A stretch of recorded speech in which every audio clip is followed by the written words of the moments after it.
No kidding. What's up, guys? Project My Life. John Mopper in the studio today from Blueprint Mental Health. We're going to do a little podcasting live, and that's it. That's a little intro. Simple stuff, man. You know what? You know what I realized? That's perfect right there. Awesome. Where do you want me to sit here? Yeah, man. That's Where good. are you comfortable? Yeah. Oh. Duct tape. Yeah. Let me see. I use simple stuff. Like, it really is a simple process. It's a little bit tedious, but the podcasting process, I use Adobe Audition, Audition. I hit record if I'm doing it through Skype. I just pull the Skype up, and I go multi-track, and it's instead of one here, it's just two of them, and then record, bro, and you shoot the shit. What about adding like the music and stuff like that? Sometimes you have the music in there. It's all editing right in here. Yep, you gotta go like file. And what program import is this? Adobe Adobe Audition. Audition. Yep. You can use GarageBand. I've heard people using GarageBand. It's like an audio right for musicians and stuff yeah, like that. the kids that make music with it. Simple stuff, man. That's cool. It really is. And that's it. But the process in the beginning was a little bit tedious because you have to send a version, a full podcast, up to iTunes, and they have to approve it. And it's like a couple-week process. And then once they approve it, then you're in the loop. But you can't just send it to iTunes. I gotta move this. That's gonna break. Yeah, that's meant to be like tossed around and stuff, right? It is. It's meant for shit like that. Fuck, man. Yeah, that's kind It's of. gonna fall out. Using double-sided tape, like Velcro. A little thing of Velcro. Yeah. Actually, dude, hold on. Tell me you have it. I got double-sided tape in my bag. What are the chances of that? Dude. Fucking love you. I don't know how that happened, man. I've been meaning to take it out of my bag for the No. last 3 weeks. Perfect. You never know. Survival bag here. Want to do, I don't know if I told you, we want to do like a professional video for Blueprint. Tour of Somerville, and then a tour of Blueprint and meet the staff through the perspective of Toby. So imagine like if Toby had a GoPro.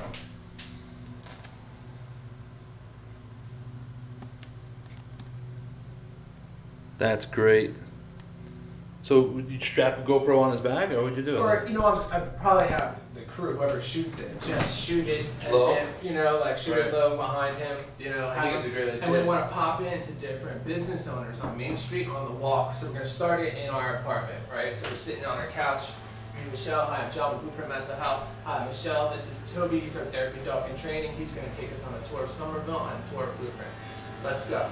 And then we start going down Main Street, see Toby. We're gonna pop in, see different business owners that we have relationships with, right? Pop in, get a treat from Penny and the Hungry Hound, right? And then walk into the door of Blueprint, and then you'll get to the front, receptionist, freeze frame, Emily Wolfram, like, you know, move to the next office, right? Knocks the door open. There's my mother, you know, Margaret Christophily, adult therapist, and then gives me a hug and a kiss, also John's mom, you know, and then like present that family atmosphere, you know. Brilliant. Yeah, it'd be cool, man. It'd be You really have cool. somebody to do it? Not yet. Okay. Not yet. I want someone that gets it, you know, not just some of these video companies that'll come in and do your basic kind of interview stuff. I want someone who gets the vision. Vision. I see it like the little fast forwards in between stores, almost like that Goodfellas kind of, you know. You know, if you're not a media company nowadays, I feel like you're going to be kind of left in the dark. It's really that important. Yeah. And everybody knows that they need to do some kind of social media, but the level of social media and the level of content creation that you have to be willing to do is a whole other job. Right. The girl that does our social media, she's great. Her name's Emily. She worked for me at Gensight doing PR. And she does, you know, a couple posts on Facebook a day, a couple posts on Instagram, and one blog a week. And Quality? unreal. Yeah. I don't have to give her any direction at all. She gets me. Did she does interview me. you, or did you give her like in the beginning of your time with her, tell her what you wanted and Yeah. what you needed? Hey, I want it fun. I want it, you know, videos. I want pictures. I want, you know, nothing too content heavy. and she gets it, man. If you look at it, the Facebook newsfeed for Blueprint, it's solid. It's awesome. It's solid. She's great.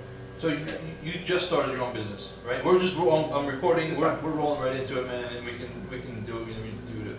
Yeah, I mean, I worked for a large mental health practice for about 5 years. Started Blueprint last August. Moved into our office. It's crazy. It's been a year, right? I remember you came into the studio and you brought some flyers, Yeah. brought some rack cards. Yeah. Congratulations. Thanks. It was. It's been great. Now we're looking to expand, and we're excited. And my girlfriend, soon to be fiance. Awesome. I don't want that. You're putting it out. She knows it's coming, man. She's coming in as a partner. Awesome. And we're putting a team together right now. That's what we're in the process of doing. Is putting our team together and working on acquiring a space here in town that we're interested in. Good. I'm just going to ask you to just raise the voice a little bit for these little more outside. You got it. So you're going to be, first of all, you're going to be starting a business with your fiance. So you're at the same time. It's kind of similar to Karen and I. We opened up a business in 2009. Right. And then we got 2009. We started a business. In 2009, we got engaged. Yeah. And then we opened up a shop in 2010 in Somerville, and then we got married in 11. It sounds. It's very similar. Yeah. So what is it about the dynamics between you and your fiance or soon-to-be fiance that you feel you have what it takes to do that? Because I'll be very honest with you, it's awesome. If you're going to be in business with anybody, you want to be with somebody you trust. And they use the term, you don't want to go to bed with just anybody. So if you're going to bed with your business partner, I mean, it's kind of like, a play on words, but you literally are going to bed with your business partner. Literally. You think that you're how are you feeling going into that? Pretty confident. Okay. Really confident. We have two different mindsets. Where they can clash at times, and at the same time, I think they balance each other out. Perfect. So, Michelle is 10 times the better clinician than I am. When it comes to getting into the room and doing sessions with clients, she's unbelievable. And she has that clinical mindset. She was the program director of a large mental health practice, so she has that clinical oversight experience. Now, not to say that I'm not a good clinician. It'd be silly for me to say that. At the same time, I'm more business mindset, more business driven, marketing. I come from a background where I spent about 10 years working in the music industry, doing entertainment, PR, and marketing. So before the gym industry, before LA Fitness, because we worked together, which is kind of ironic. Right, it's weird, right? Yeah. It's this kind of synchronicity. Did we know, what time were you there? I was thinking about that this morning. What years were you there? Oh gosh, had to be 2000, maybe 4. I was gonna say around there, 5. maybe 5. That's Yeah, when I was around there. I kind of remember you vaguely. You vaguely remember you being there, but anyway. I remember you, because big personality walking in. This guy, you knew everybody. My shit out in the gym. everywhere. Yeah. But it's weird. Now you're saying this, man. The synchronicity, the fact that we knew each other, back then, kinda. Right. Both end up from down south, up in this area in Somerville. Weird. Both of us with these, pretty blonde ladies as our partners. Both, in life and now in business. It's crazy. And here we are sitting across from each other. That's awesome. Talking about, I don't know, whatever we're going to talk about. The universe, man. Right. How it brings people together. It's interesting. So you were talking a little bit about she's a better clinician? Yeah, therapist. Okay. It's a fancy way of saying therapist. Okay, cool. Okay, guys, we just jumped right into it, but I want to give a quick little intro. I'm here with John Mopper in studio today. Project My Life, John Mopper from Blueprint Mental Health. Just opened up his business a year, not really a year ago. About a year. Just about a year, Yeah. August of 2016. Connected with John, he came into the studio in Somerville, and again, the more we talk to each other, the more we find out that there's more of a history between John and I, and more of a connection. And not only on a personal side, but John he's a psychologist, right? Not quite. I'm not a doctor, and at the same time, when people call me doctor, I don't correct them. Right, of course not. Dr. Mopper. I'm a master's level therapist. I have a master's degree in clinical mental health counseling. Okay, So I'm perfect. considered a psychotherapist. Psychotherapist. So a psychologist can prescribe.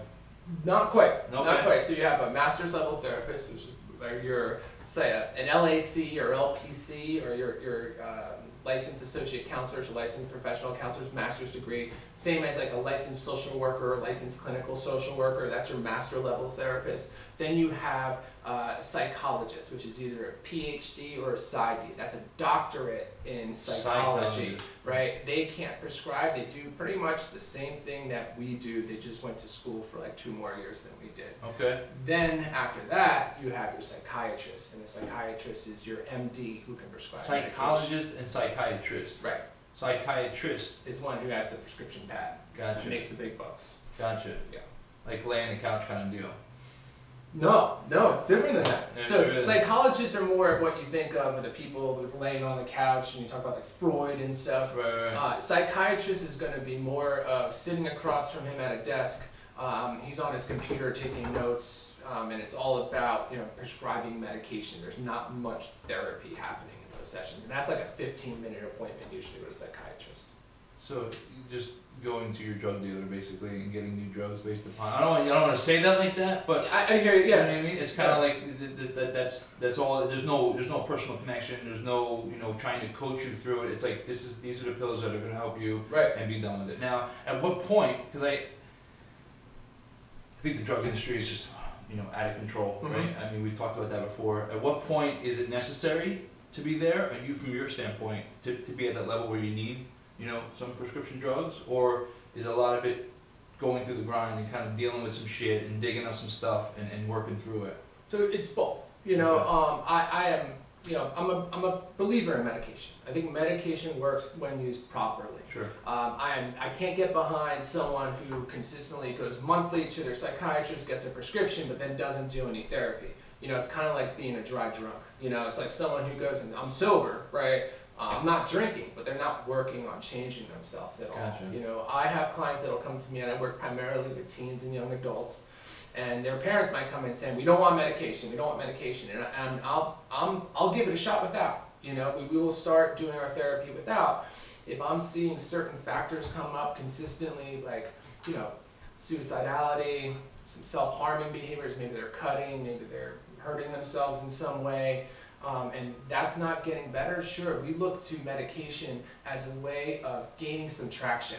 It's not the end-all be-all, it's not a fix-it. Support. It's let me start on these meds, at least get myself to a place that I can actually do some therapy and try to make changes. Because I have some clients, man, they can't even fucking get out of bed in the morning. You know what I'm saying? Like, they can't even get out of bed. So how am I going to start making changes in my life and work on myself if I'm struggling even to get up out of bed and maybe even take a shower? Right. And that's literally at a I don't know how to put that, at a micro level. Like, there's some kind of chemical that's just not serotonin. Usually Okay. it's serotonin. So their brain isn't functioning the way that it should. And they need a little bit of a pick-me-up when it comes to like an antidepressant or something like that. And a lot of antidepressants, they get a bad name. They do. You see these, the black box warnings on the commercials may cause suicidal thoughts. Right. And people are like, why I'm taking this medication for depression, and they're telling me it could cause this. I'm one of those people, man. I'm like, what the fuck? I'm like, why am I gonna take it if it's gonna cause worse? It's rare. It's rare. When you talk about like an antidepressant, like a Zoloft or a Prozac, it really does come with minimal side effects. Okay. Interesting. Before we get too far off track, I usually do every podcast with a little intro. I'm John Mopper, and this is Project My Life. Sure. So, whenever you're ready, you can say whatever you want, as long as you say Project My Life and your name and your company name. I'll do whatever you need to do with it. No problem. I'm John Mopper with Blueprint Mental Health. I'm here with Anthony Monetti, and this is Project My Life. Brilliant. Probably the best one I've ever heard. Wow. Yeah, it was good stuff. Wow. So all right, so you're in business about a year now. You worked for somebody else for how long? 5 years. 5 years. 5 years. I've been Locally in the field. town, Somerville? Yeah, I was here. I started with a company called GenPsych. It's a higher level of care. It's what's considered a partial hospitalization program. Only for adolescents? I worked, well, it's weird. I started as a tech, which is like the low guy on the totem pole. You're hanging out with the kids. You're not doing much therapy. As I was going to grad school, started working my way up, doing more clinical work, my internships there, started working as a therapist there. Because I have that marketing mindset, I then started going more of that direction within the company. I started marketing the team program. From there, I did PR for all 4 of the Gen Psych locations. By the time I left, I forget, I had so many different job titles. I think it was like Director of Program Development. So I was packaging up programs and going on to the next one. Another thing that I can relate to is you're more of the marketing, more of the business sense, and Mish, her full name is Michelle? It's Michelle, she goes by Mish. Mish, sorry. Mish is more of the technical, more, does she handle the finances, or who's in charge of that? It's going to be probably, honestly, between the two, we're probably going to have to bring someone else on to do that. Perfect. Neither of us have that mindset. Okay, cool. Okay. Because Karen, like, I have, like, from day one, she's been handling all that, and I get briefed once every couple of weeks about where we're at. Right. But I need to, like, you learn your qualities and learn what you're really good at, and then focus on that. And I love marketing. I love the whole, branding and the whole conceptualizing and the big picture stuff. The fun stuff, right? I don't want to sit at a computer in front of an Excel sheet and start, filling out finances. But you still find passion in helping your I mean, that's my passion. Okay. That is my passion.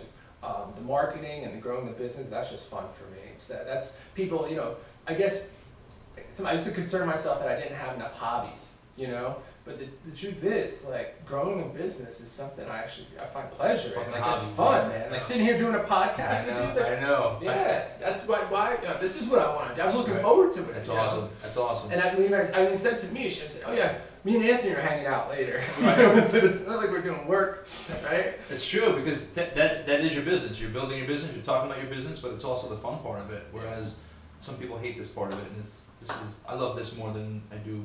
I don't know. I can't say that. All right. So you were just saying something about the marketing side and the business side. Now, what brought you into this industry? Because I remember in college you have to take that intro to psychology class. Yeah. And I mean, I first of all, I get it. I love human behavior. I love studying human behavior and innate intelligence and emotional intelligence. Yeah.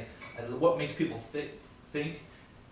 That is the marketing too, right? So there's that side of the business and how to get people to your business. But your business is focused 100% on that.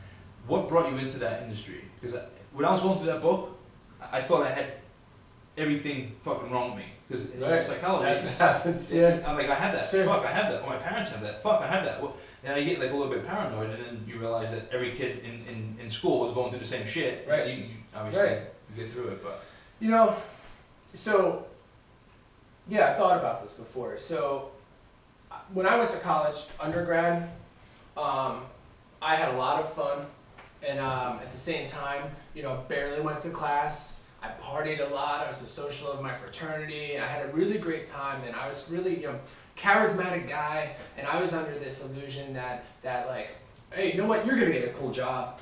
People like you. You're gonna get a cool job. And then after college, I didn't get a cool job. I kind of had all these like back-to-back jobs. Like, I worked in fitness a little bit, but like selling gym memberships for a little while. I sold Craftmatic adjustable beds at one point, And so then I was like, all right, I want to work in the music industry, right? And I went through a list of every PR company in New York, and I emailed every one of them with this like, generic email. Like, I don't want any experience, but I'm a hard worker, and I'm really, And I got a couple bites actually.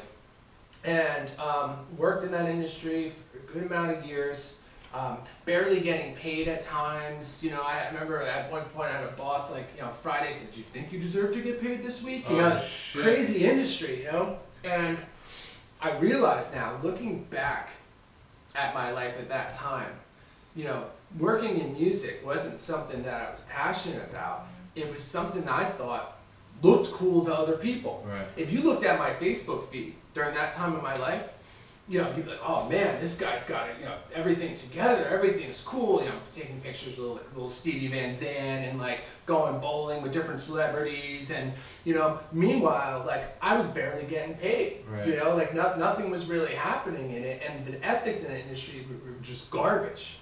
And so, my late 20s, I sat back and I said, what the fuck am I gonna do? You know what I'm saying? And I always had an interest in psychology. My mother's a therapist, and I said, you know what? Let me check this out. Let me see if this is something I'm interested in. Now, mind you, I hadn't been in school for 10 years. So I go and I take a couple undergrad psych courses. Age here, how old?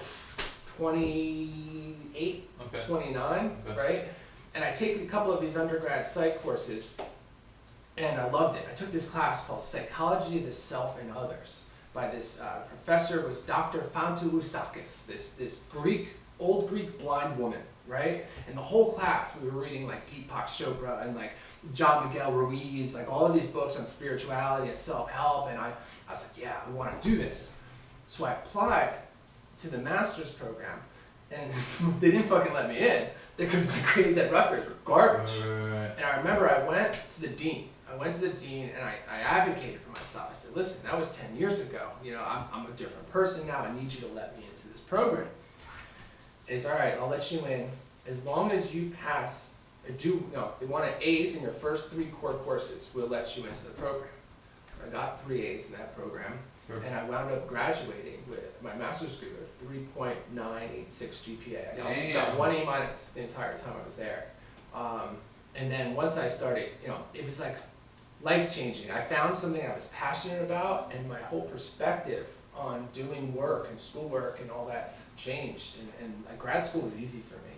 It was really easy because it was something I loved doing. You were into it, yeah. Right? And I think that's a problem when people go to high school, or after they graduate high school to college, they're forced to make a decision of what they want to do with that, and they're pigeonholed, and they really don't fucking know. And then they get out with this degree that had nothing to do with it. Right, and then you have, I have a lot of clients, early 20s, this whole failure to launch, because they're stuck in these time zones. They think that, like, okay, in between this year and this year, I go to high school, now I have to do 4 years of college, and now after college, I need to have this job, and they're scrolling through their Facebook, and they're comparing themselves to everyone else who they went to school with. Now, granted, everyone's putting their best shit out there on Facebook, and now they're feeling like garbage about themselves, and they feel stuck. And, the thing is, like, I got a late start in life. I didn't start really kind of following my passion until I was like almost 30 years old. Me too, man. And once you hit that, though, all that bullshit time that you spend doesn't matter. Like I think I said this the other day. Like all the mistakes I made in my life and all the stupid shit that I did, I wouldn't change any of that because if I did, I might not be sitting here right now across from you doing what I'm doing. Chances are I probably wouldn't. I could be some attorney somewhere, sitting in some office, like, hating my life, instead I'm doing this. Or doing a tour with, Van Halen. Right. Who knows? They don't tour anymore, do they? I don't know, man. You can't keep up with these guys. Well, you said something real quick, failure to launch. What is, I don't... It's based off that movie. There's a movie, Failure to Launch. It's, what's his name? The guy from All Right. Matthew McConaughey? Matthew McConaughey. About, like, it's like these, failure to launch, talk about like these early 20-somethings or even mid-20-somethings still living at home, no direction, maybe like a dead-end job, playing video games all day, no, like never taking that next step into really adulthood. It's almost like, like adult teenagers still. Right. And what is it? What's the psychology behind that, the failure to launch? I mean, it depends. It's case by Fear? case. Is there a lot of fear?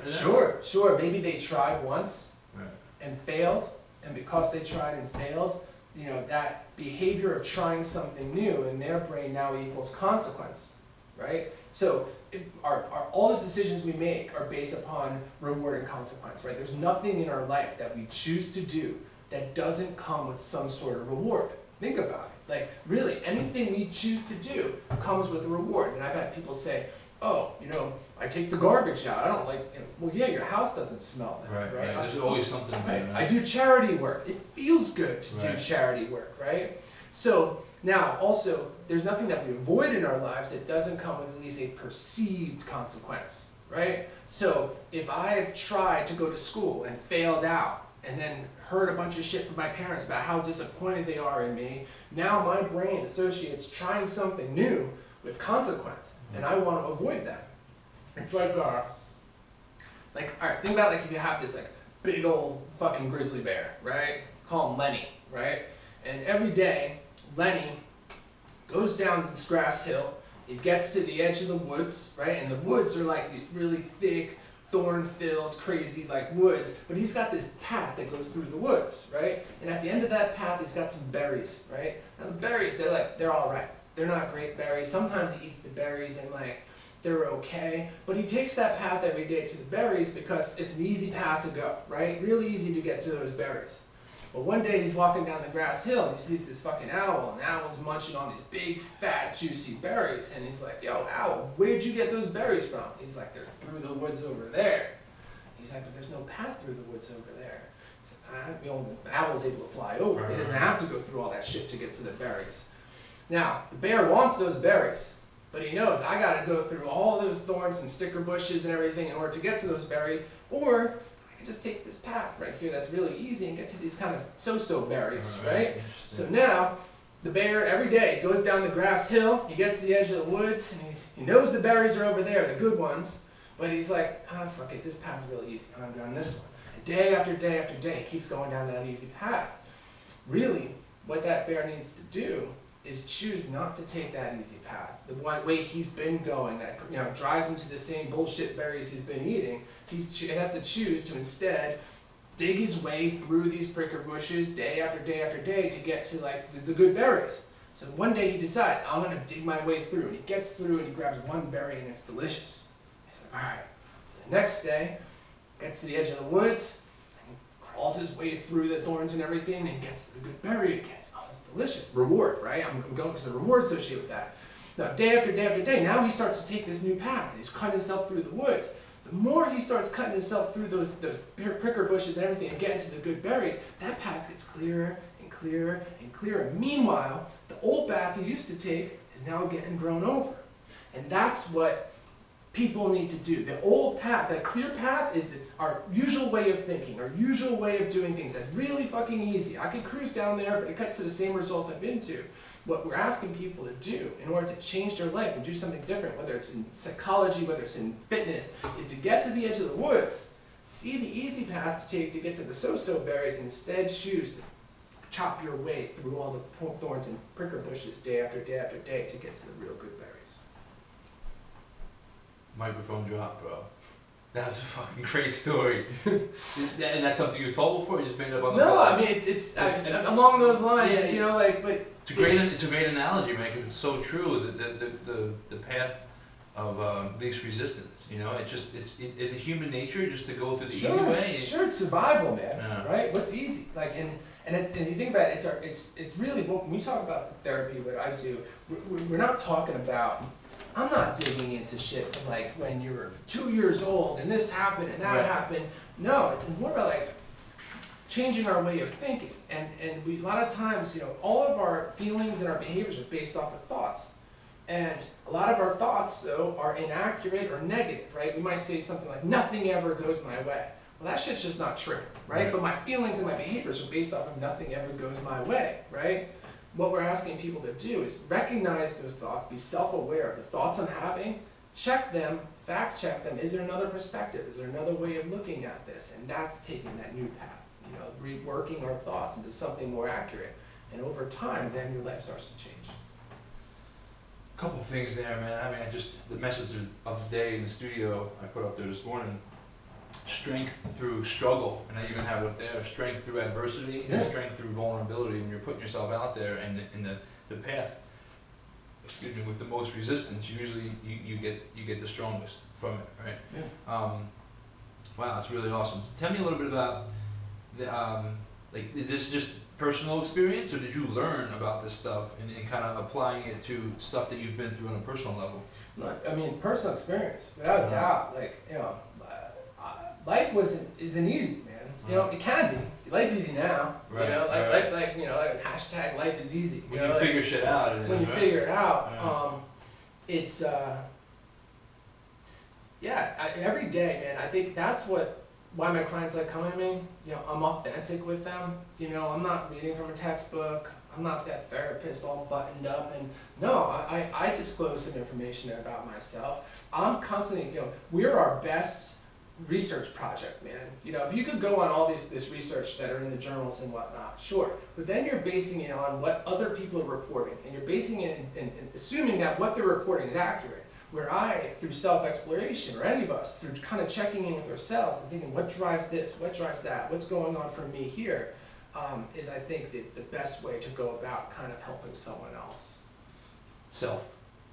I think that's like the common word, self-sabotage, being self-aware. Right. I did a great presentation in the studio about self-awareness, and everybody loved it. And you walked in, and I know John Mopper, and I know I can have a deep conversation with John Mopper, but you rolled in with some jeans, you know, t-shirt, maybe it was a button up, I don't even know, but you walked in there and kind of sat down, you know, and just chilled out, and then like, I mean, I pick up on stuff. You didn't say when you look at just on a side note, you didn't say once. Right. Your whole story just flowed throughout the whole hour, and it was just story after story. And you were so interactive in just the way you went through stuff. You're a seasoned speaker, and yeah, it seems like you definitely are in tune with what you're doing, and you also you're relating to it. You know, it's not bullshit. You know, because some of these like. Just from an outside perspective, you think, oh, psychotherapist. You know, it's quickly like either it's called a shrink, it's almost like negative, right? Or it's looked upon as like, you know, they're fucking wonky. You know, what can they tell me that I don't already know about myself? Right. You know. Right. But you seem to get it all together, and yeah, just a side note for that. I appreciate that. Yeah. I mean, there's a lot of shitty therapists out there. Sure. There are. Right. You know, like, and you know, it's important. I think the number one thing when you're looking for a therapist to work with, it's first things first, the connection. Do I feel comfortable with this person? Is this person being authentic with me? Right. You know, I'm not gonna, this shit where you see therapists, and people do this, you know, they teach silence as a tool, right? So like, you know, if someone's not saying something, they just sit in silence. And, you know, almost like that Good Will Hunting, you know, scene where, you know, Matt Damon goes in, and for the first 2 sessions, they just sit for an hour and everything. No, I'm not beat for that. People are paying me good money. You know, I'm not gonna sit there and quiet for an hour. Absolutely. Plus, I love to talk, so I would lose my fucking mind. Right. Tell me about self-awareness and how you when you get to that road, if you don't have a therapist, right? Or I mean, because I would. Yeah, I've never gone to one, but I do a lot of. I mean, I put all my shit out there, so I use this podcasting. I use videos as my kind of like therapy, and also exercise. I was just talking about it yesterday with BJ. That the exercise and fitness has been my therapy for stuff, and then I research stuff, and I talk to different people like yourself, and I love the study of it, not to be practicing it, right? But it does spill over into what we do over in the studio. I mean, body transformation. People are changing. Like we just talked about, Quinn lost 165 pounds. That's insane. The psychology behind that, like he definitely didn't take the easy path. No. So he had to recreate that path, and when you were talking with Lenny the bear, he created a whole new path for himself. Now it's like a routine. He's working out every day. He's feeling good. His metabolism is strengthened. It's what it is. Right. It just is at that point. But what is it about self-awareness that people need to get to that point in the woods and make that decision? Like some people just don't want it and they'll never get it. Right. They're just not tuned in yet. You know, it comes down to, I know we talk a lot about this, it's such a buzzword, I almost feel stupid using it, mindfulness, right? Right, sure. Mindfulness all over the place. Mindfulness instead of attention and all this. I get excited, man. I'm a sweaty guy. We're sweating balls in here because the air conditioner's off and it's like 14,000 degrees hotter than hell in here right now in Jersey. Let me see if I can open this window, maybe that'll be better. I think it's probably going to get hotter. You think so? Yeah. Keep it closed? Yeah. Because we're recording, we're live, we're on air. Yeah. It's too loud. Yeah. Take it up. All right. Okay. So mindfulness, right? It's like our ability to just stay in the present moment. And most of us, whether we're struggling with depression, anxiety, or not, we go through life with our head wrapped around either things that have happened in the past, or whether it be 5 minutes ago or 5 years ago. That's where a lot of sadness, anger, depression comes from. Or we find ourselves worrying about something that might happen in the future. And that's where anxiety comes from, right? Meanwhile, the present's going by and we're just not fucking aware of it. People say, oh, time flies. Yeah, dude, because you're not paying attention to it. Your head is someplace else. So mindfulness starts with listening to the conversation I'm having with myself all day. What are my thoughts, right? This computer up here, this brain is nothing more than a computer, right? Is having a conversation with itself all day. And sometimes it's saying some negative stuff, you know, like, oh, dude, you know, you really fucked up on that podcast, right? Man, right? And it happens. Now, if I'm not aware of it, all that information is just getting pumped into my brain, right? Oh, that was a horrible podcast. You screwed that up. Oh my God, you're such an idiot. And, right? All this stuff. Now my feelings are based off of that. I'm not even aware that where these feelings are coming from. Not noticing that I'm thinking about this podcast that I don't think I did well on, right? And then my behavior changes where then maybe I avoid the next interview that I get offered or something, right?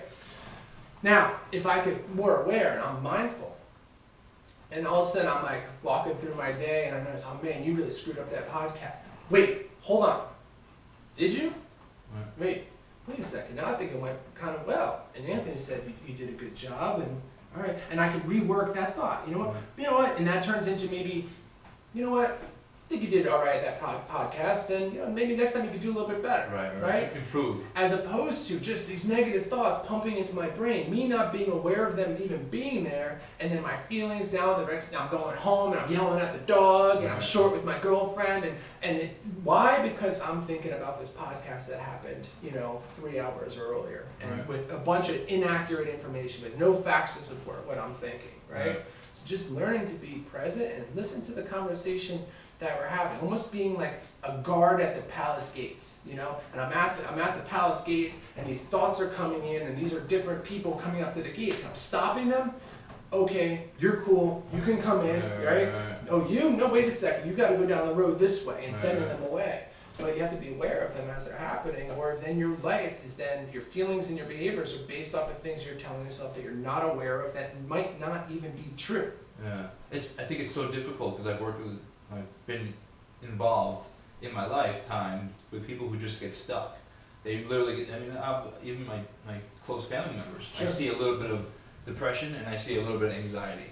It's kind of like, you know, one parent was a little bit more depressive, a little bit more kind of like negative. And one was a little bit more like anxious and always like, you know, wound up. Right.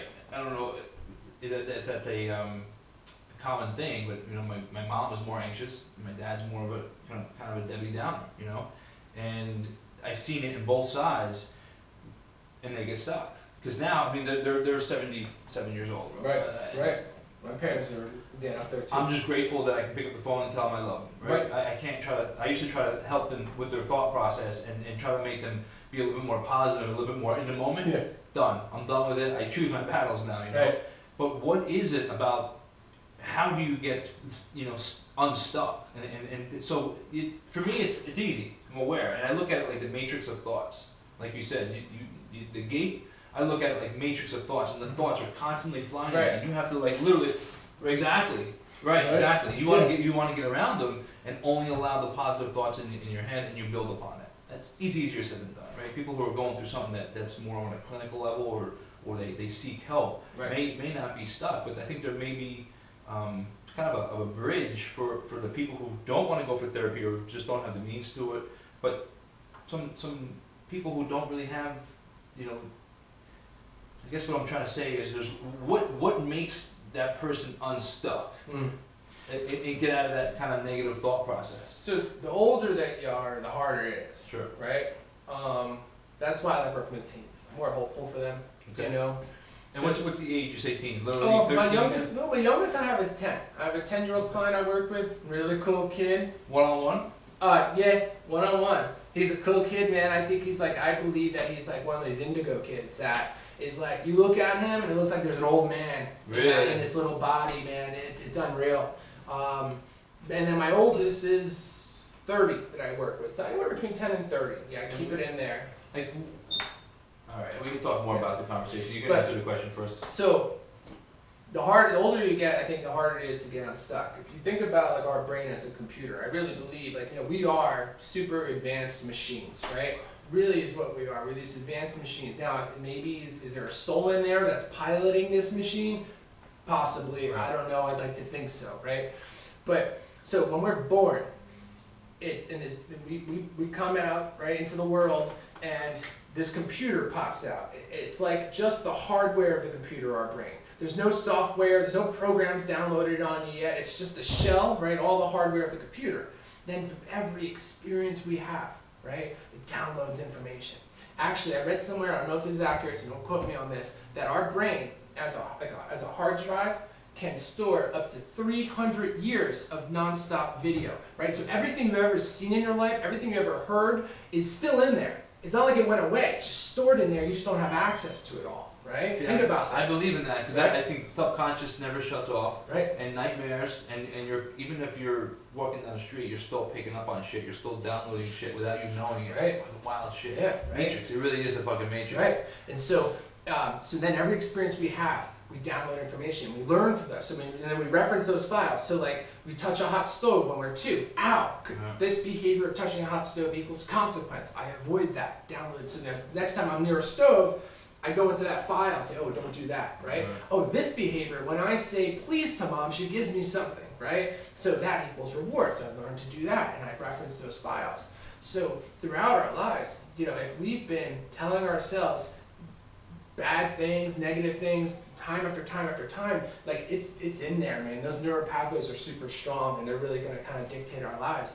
It's weird, man. It takes sometimes something really bad happening to kind of shock somebody into making changes. Sometimes it doesn't, though, right? Sometimes it doesn't, and they stay kind of, and I guess that would be a clinical standpoint where you need some kind of medication. Right. Right, that could happen. I have a lot of people that might come into me, I want to be better for my girlfriend. I want to be better for my wife. There's an external motivator for them. And I'm okay with external motivators. That's cool. You don't need so. It doesn't have to come from within at first. Right. If you're getting sober for somebody else, and that's what gets you started. Sure. Cool, man. Cool. Whatever's going to get you moving in that right direction. Do you move toward making it about you though? Like, in other words, I want to do it for my girlfriend, but then you start doing it for your girlfriend, you start to get, healthier or whatever, in your life. You have to always, you can't always rely on that second source, right? Right, it turns into a shift of doing it for yourself, right. Sure. But I've had clients that come to me saying, I want to do this for my girlfriend. And what happens is, once they start to get better, they don't want the girlfriend. They don't want it anymore. All of a sudden they start to realize, wait a second, she's got some of her own shit going on. Right, exactly. Self-awareness. Right. Tell me about self-sabotage then, right? Because some people, when they're going through this stuff, relating it to, say, for fitness, something like that, the minute they come across something that's painful or they always find an excuse not to continue with it. Right. With fitness, I don't know so much. I think in life, like fear can drive that. Okay. I have clients like, especially the teens. If I get better, how much more is going to be expected of me? If I'm depressed and my mom and dad know I'm depressed and I'm getting some leeway on my grades and stuff, like if I get better, man, what are people going to really expect of me? Am I going to be able to handle that? The fear that comes along with being a quote unquote functioning person. Self-sabotage, I don't know. Have you ever felt that in your personal? Oh, 100%. Yeah. 100%. I've had that said to me, like my early 20s and stuff. My mother. I remember my mother having a conversation. John, you always self-sabotage. Things are going good for you. You go in and I don't know. I think there's fear and anxiety that drives it at times. Pressure. I know. I personally felt like that too. You're putting yourself out there, and you start expecting something in return, right? That reward. And when that reward doesn't come quickly or as quick as you think you should, have it, it derails you a little bit, and then there's so many different factors that I think that people get self-sabotaging from. And I think these days, especially the young kids, they're conditioned for instant gratification. Right. Like that Simon Sinek video on the millennials. And I agree with him on that. That if you want to watch a movie, stream it. You want to buy something, you go on Amazon, you have it the next day. Like instant validation. Like with the phones and everything. Likes. We're conditioned for that. So things that are that matter take time. And now I'm not. My brain isn't in practice of taking time with things to get to the reward. I get the reward right away. So now that's that conditioning of the brain. My reward comes instantly with all these things with the social media and whatnot. But things that matter, they take a long time, man, and they're hard and they're sloppy and they're difficult. You work with 13 to 30. where do you get, your practice has grown pretty substantially in the past year, right? Yeah, I see a lot of clients. You referenced it a couple of times about how, excuse me, you wanted 10 clients or patients. Yeah. And you wanted 20, and then you wanted 25, and now you know, I don't know how many you have now, I don't know if you want to disclose that or not, but. A lot. Okay. A lot, but a reasonable amount that I'm still able to do effective work. Perfect. Do you have a cap? And that's why you want to expand into a business where you can get more therapists Right. on board, right? Right, and that's it. I like to try to keep it around 25 or 30 clients, which is a lot, but I feel that I can manage. And that's where, once I started getting up there with my clients, that's when I started kind of hiring on other people to take care of some of the other responsibilities. Somebody taking care of some of the, you know, the billing and whatnot, someone else doing the social media, in order to kind of free me up to be able to do the best clinical work that I could do. You become more of a business owner. You work for the business and not, right. You work not on a the business worker. and not in the business, Mm-hmm. right? Exactly. And that's a process all in itself. So, how do you get, like, how do you recruit, right? Like, So yeah, make people aware that you're available for them. so I'm lucky, and I'm lucky that most therapists don't have a business mindset. You know, you go online and you check out other websites and whatnot, and you see In this field. in the field, Yeah. they're garbage. Right. You know, they're garbage. They don't have that mindset, and it's almost like in this field that business is like a dirty word, and it doesn't have to be. You know, I look at it like, hey, the more people I could drive into my business, the more people I'm helping, and I'm Right. confident in my clinical skills. I know that the kids that I work with, for the most part, get better, right? So what I do a lot of speaking engagements with the schools, and I go out and do assemblies. I did 1,000 kids at Sayreville High School, 600 kids at Boundbrook High School. That's great. I present to the the school counselors at the schools, and I do like little mini trainings in dialectical behavioral therapy. It's DBT. That's mostly what I like to practice. It's kind of my go-to. Not the only modality that I practice. You know, any therapist that says I am just a DBT therapist or I am just a psychodynamic therapist, run the other way. Right. You know, you got to be able to have a tool belt of all different tools to use in order to. Depending on the person Right. in front of you. Right. So I reach out to the schools a lot. I do presentations. I get a lot of referrals from other clients, you know, that have been happy with the work that we do. I have an online presence that we work on. Gosh. How old are you, John? Hold on. 38 years old. 38. Is that young for the profession? Not really. It's not. Not really. I mean, Michelle, you know, is, you know, she's 29. Okay. You know, a lot of people did it right out of school. You know, they went to college and then finished grad school at the age of like 24 and went right into it. You know, I got a later start, but yeah, there are a lot of therapists that have been in it a while and they have kind of an old school approach, and I think that some of them don't like, you know, a young cat like me coming up and, you know, with this kind of bravado and you know, putting myself out there and, but you know, fuck them. Right. Yeah. Right. The art of not giving a fuck. Right.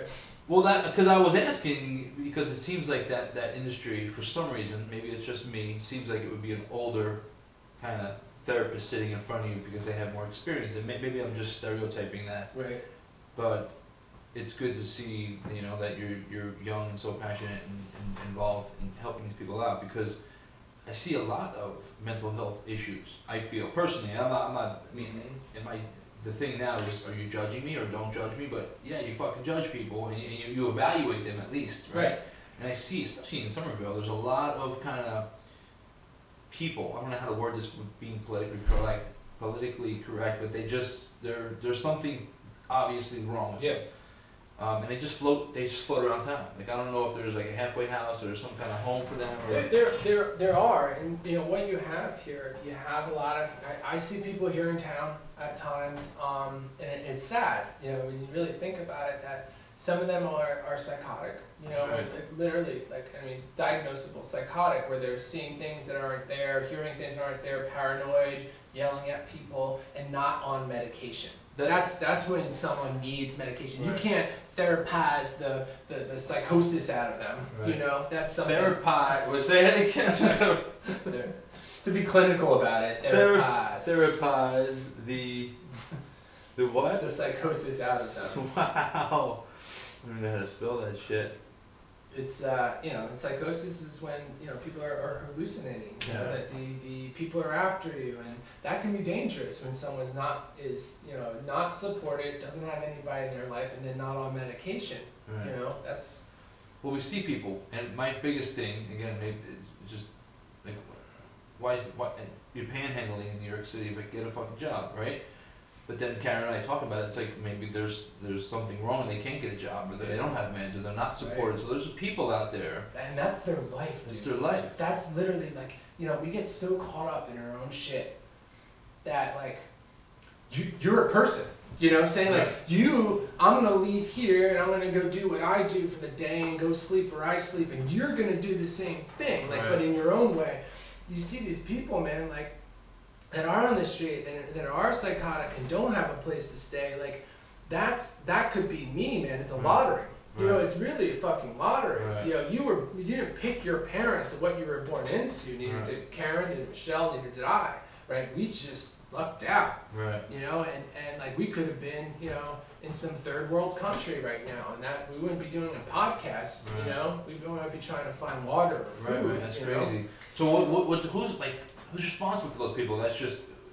Well, there's community agencies. Okay. There's community agencies here. I think Somerset County does a pretty great job of providing services. You know, you have psychiatric emergency screening here in town. You have Bridgeway, which has taken over psychiatric emergency screening, and so now Bridgeway. So it used to be that if you had someone that was suicidal or psychotic or something, they would have to go to the emergency room in order to get screened to make sure that they were safe. If they were not safe, they would then be hospitalized, right? Now they're opening up an office on Main Street where people can kind of just go in and say, hey man, I'm struggling, can you help me? You know, and not get charged for it, and get that support, and be pointed in directions where they can get access to medication and things like that if they don't have insurance or they don't have the funds necessary. They have to be aware of it, right? Or have to be willing to do it. If not, they're or if they wind up getting arrested. You know, and then taken to the hospital, and then, you know, and it would be considered an involuntary commit, meaning like they're not choosing to go into the hospital. Which is probably worst case scenario, right? Yeah, right, worst case scenario. They're not going to be happy about it, it's going to be a disaster. Until they get on that medication, and then the medication kicks in, and all of a sudden I'm back to reality, and like, oh. Life again, shit, right? Okay, wow, what's going on now? That's amazing. John Mopper, I feel like I can talk to you forever, man. This is some great stuff. Talk to me a little bit about DBT. That's one of the practices that you mentioned that in the studio. Yeah. Dialectical behavioral therapy. I love it because it's real world. It's not, you know, I'm not going to be the therapist that sits back and says, tell me more about how that made you feel. That must have really not felt good. And like, what the fuck is that going to do? You know, like, yeah, I could go vent to my dog. You know what I'm saying? Exactly. DBT is more proactive. DBT is about, what am I feeling in this moment, and what can I do in order to get through this? What can I do to cope with this? And it's broken into 5 modules, right? It's a prescriptive form of therapy. And first module, we talked about it, right? Mindfulness. Learning to stay present. Because if I'm present, I can recognize when certain feelings are first starting to come on and implement coping skills then to deal with it, you right? Start with that first. Right? Or mindfulness of pleasant experiences. You know, like, the other day I ordered a cheeseburger. And I was psyched for this cheeseburger. It was a bacon cheeseburger. And I'm waiting for the cheeseburger to be ready. I get the cheeseburger, rush home, I sit down in front of the TV, I turn the TV on, next thing I know, I look down, the fucking burger's gone, right? I ate it, but my brain was focused on watching the TV. I wasn't really focused on the burger, and now here was this delicious cheeseburger that I couldn't tell you what it tasted like, that I was looking forward to, right? You nailed it. So I, once a month, I go out to either lunch or dinner by myself. I leave the phone home, I leave my girl at home, the dog home, and I go and order food that I want, and when the food comes, look at it, smell it, awesome. You know, take a bite, like notice everything about it. I'm not fucking taking pictures, you know? Right. Mindfulness, and not just mindfulness of pleasant experiences too. Then you have distress tolerance. Distress tolerance skills are skills that we can use when really escalated, on the verge of doing something impulsive. Maybe I'm really struggling on the verge of cutting myself. Maybe I'm angry and about to punch a wall. Maybe I'm just about to say something I might regret later. Skills I can use when I'm really at that 8, 9, 10 level of emotion that's gonna bring me down to maybe a 5. How do you, give me an example, give me a technique. Tip skill. TIP stands for temperature change, intense exercise, progressive muscle relaxation, and paced breathing. So this is someone on the verge, really struggling maybe, on the verge of cutting, right? I have some clients that engage in self-harm. And so they're on the verge of cutting, and they're feeling really impulsive. They go into their freezer and they grab an ice cube, and they squeeze that ice cube as tight as they possibly can, right? And they squeeze it until it melts all the way through. Because if you think about it, if I'm on the verge of hurting myself, I'm either thinking about something that just happened, or I'm worrying about something that might happen. So when I squeeze that ice cube, it grounds me, it pulls my thoughts to the present moment. I'm just thinking about how cold this ice cube feels in my hand, right? And then, once I melt that ice cube through, intense exercise, banging out push-ups. Think about it, have you ever felt anxious or angry or something? You have all this energy that's bouncing around inside of you. So now this intense exercise gets that energy out. And then I go through progressive muscle relaxation, right? Squeezing my feet, squeezing my feet, letting it go. Squeezing my calves, letting them go. Working up my body all the way up to my forehead, and then squeezing my whole body and letting it go. And then finally going through slow paced breathing, slowing things down. So if you think about it, you have someone who's buzzing around up here with all this energy, all these thoughts. Use the ice cube to ground myself and bring myself back present. The intense exercise to get all that energy out, and then the progressive muscle relaxation and paced breathing to slow things down. Wow, and that's literally dropping 2 push-ups or finding an Seriously, when it literally. It sounds crazy, right? Yeah. But it works, you know. And that's listen. Those are extreme cases. Sure, you know. Emotion regulation. Emotion regulation is being mindful to recognize I have this negative feeling. Okay, what's going on, right? Okay, this is happening in my life, and recognizing when I have this negative feeling, I have 2 choices. I can either A, try to fix the problem, but then if I can't fix the problem, figuring out how am I going to cope with these feelings that are coming up because of the problem I'm facing. So it's not just coping in life, it's if I can fix something and change it, right. You know? And fact checking, is this feeling I'm having justified, or are they based off of things I'm telling myself that just aren't true, right? The middle path is a whole bunch in there. Basically, the balance of acceptance and change. Being able to say, right now I'm doing the best that I possibly can, and I need to try harder and do better. Right now I'm a teenager, I'm depressed, I'm really struggling, and I can't make it to school, and that's okay.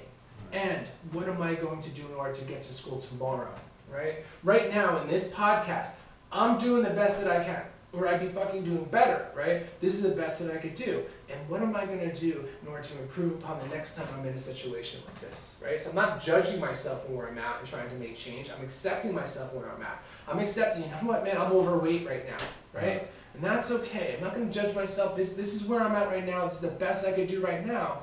And what am I going to do in order to lose this weight? There's a lot of those negative thoughts pop into your head. Instead of saying I'm okay with it, you say I'm fat, I suck, it's gonna suck. And what does that do? Right. And what does it do? You're feeding your negative. There's no benefit. Right. Or my God, I just screwed that up, man.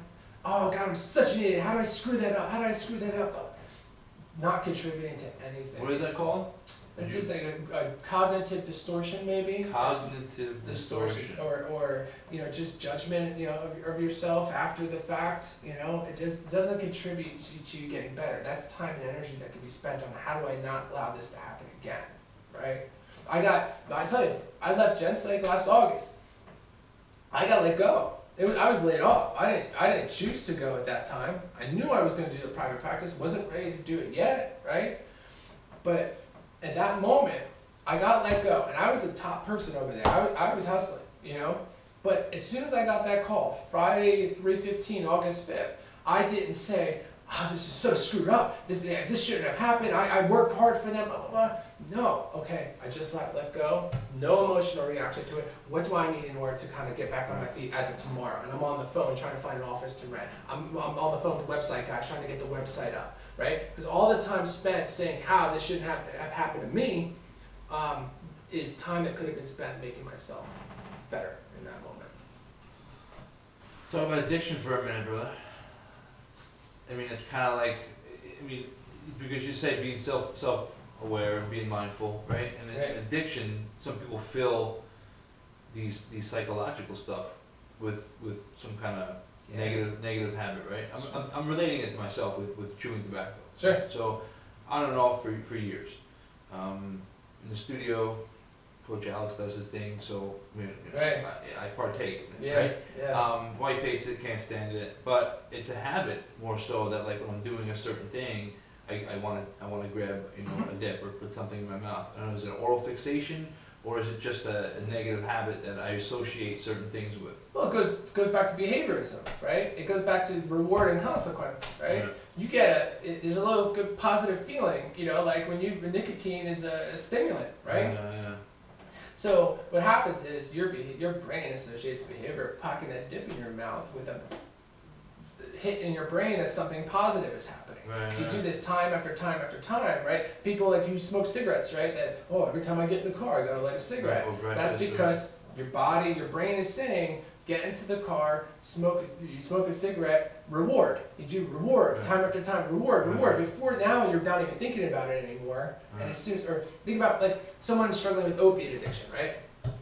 Opiates feel good, Percocets, right? Like that shit's awesome, right? It's a good warm feeling, right? It's a positive feeling. So you have people maybe that are anxious, and I feel anxious, I pop this pill, I feel better, reward. I feel anxious, I pop this pill, I feel better, reward. Time after time after time. So what happens is your brain gets conditioned that the feeling of anxiety and the behavior of popping this pill equals reward. So as soon as you start to feel anxious then, your brain is already popping that pill in your mouth because it associates that with reward of no longer feeling anxious anymore, right?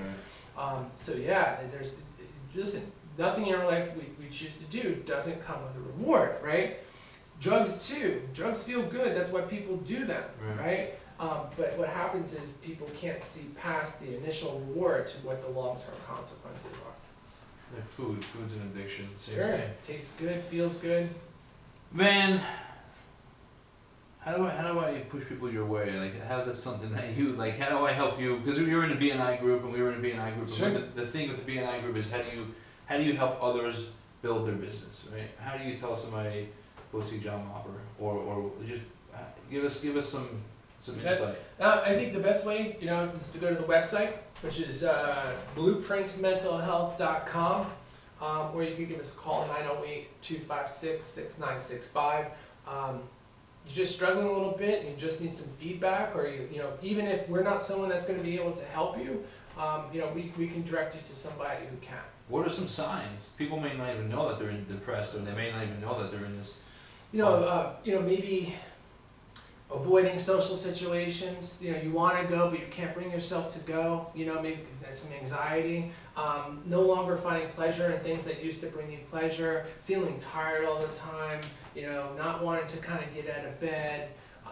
Struggling with relationships, family conflict, things like that. When they start happening, the sooner you could get into addressing, the better. And sometimes when you do a lot of family counseling, Michelle is an unbelievable family She does counselor. family, you do adolescents. Yeah, well, she does adolescents too, but okay. her focus, she's trained through the Ackerman Institute in New York, which is a really well-known place for family counseling in family systems therapy. So she'll sit down, because especially when you're dealing with teens, mom and dad play a big role. That kid didn't get like that on their own. Right. Mom and dad, a lot of times have the issues. Right, and so mom and dad need to make changes too. So like right now, today, once I leave here, I have a DBT skills group for teens that I'm doing at 12 o'clock. And then tomorrow, on Thursdays at 7 o'clock, I have a DBT skills training for parents. And I'm very clear to my parents, this is not so you can go home and tell your kid, use this skill, why don't you try this or try that. It's for them to take a look at their own shit and see what they're contributing to the problem. What's it called? DBT skills training for parents. You're offering it in your place, or? Yep, at Blueprint Mental Health right here in Somerville. Give me the address. 68 North Bridge Street, Somerville, New Jersey. Awesome, man. I feel like I could talk to you forever. This was fun. It's a good time. It may have to be a bi-monthly thing or something. Whenever you want, man. Whenever you want. Let's do it. I love it. Pick a topic or something like that and just kind of blow it apart. Sure. It's an hour. I mean, I'm going to do a video which is going to be an hour long. Okay. See it rolling down here. All right. And then the podcast is probably going to be broken up into a couple 20-minute cool. sessions, because people don't like to listen to an hour at a time. No, I hear you. Sometimes. Sure. But maybe we do it on a bi-monthly basis or a monthly basis where it's like maybe a 20 to 30 minute quick little Quick one. podcast We subject. pick a topic and just go in and hit on that topic. Blast it apart, yeah, because I feel like I have so many questions, and as the conversation just develops, you know, more questions pop up. But maybe it's a monthly thing, bro. I'm I open love to it. it. I love it. I appreciate it. Awesome. Any final words? No, not really, man. I'm good. Also, you did a lot of talking. Yeah, I'm burnt out, dude. I'm burnt out. I gotta go run a group now. Guys, thank you for listening to Project My Life. John Mopper, Blueprint Mental Health. See you soon. Later. Cool, man. That was fucking fun. That was good, man. Thank you. Yeah, thank you, man. That was great. I didn't talk too much today. Fuck no, bro. Talk too much. It's all about talking, man.